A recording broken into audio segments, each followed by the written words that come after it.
Hi, this is Aircraft Fabric Covering with two Canadians. As we're covering, one of the things that we have to deal with sometimes when we're uncovering is the attachments. Attachments can be done by rib lacing, can be done with large-headed rivets. It could be screws, Martin clips, Cessna clips, different kinds of attachment. Here we have screws. This happens to be an aileron off of a North American Harvard, or sometimes known as a T6, and they are screwed on. And the biggest difficulty we have, especially as the coatings get dry and aged, is getting the coatings off. And the one solution we have found is to be able to get underneath the coatings and then just work them off, especially in the area where we got to take the screws out to remove the old fabric.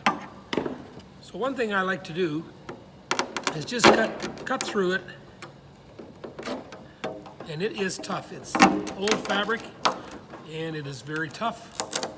We're going to get into the area where the rib is underneath and separate those coatings.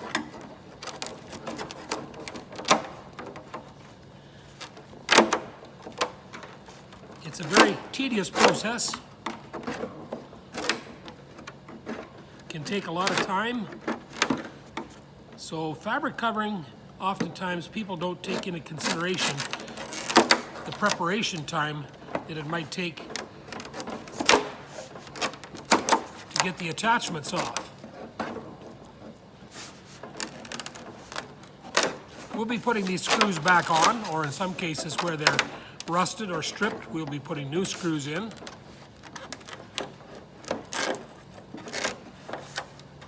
That's how we would do it. We'll just keep going along here until we've got all of them. We'll go to the next one.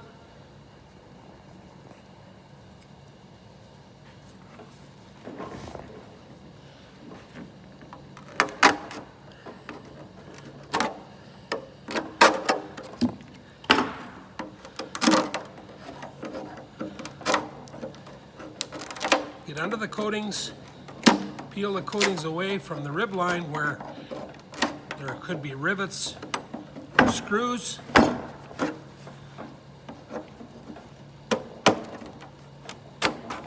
Just peel the coatings away.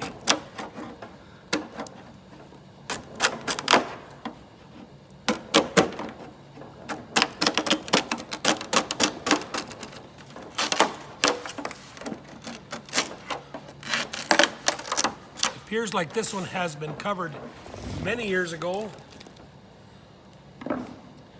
with Seconite and dope,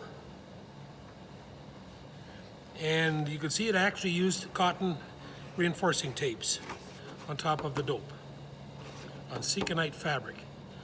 But these coatings, as they age, you can see they get extremely brittle. They're no longer flexible, and the surfaces coatings start to crack, exposing the fabric underneath, and that's where the fabric deteriorates. This is Aircraft Fabric Covering with two Canadians.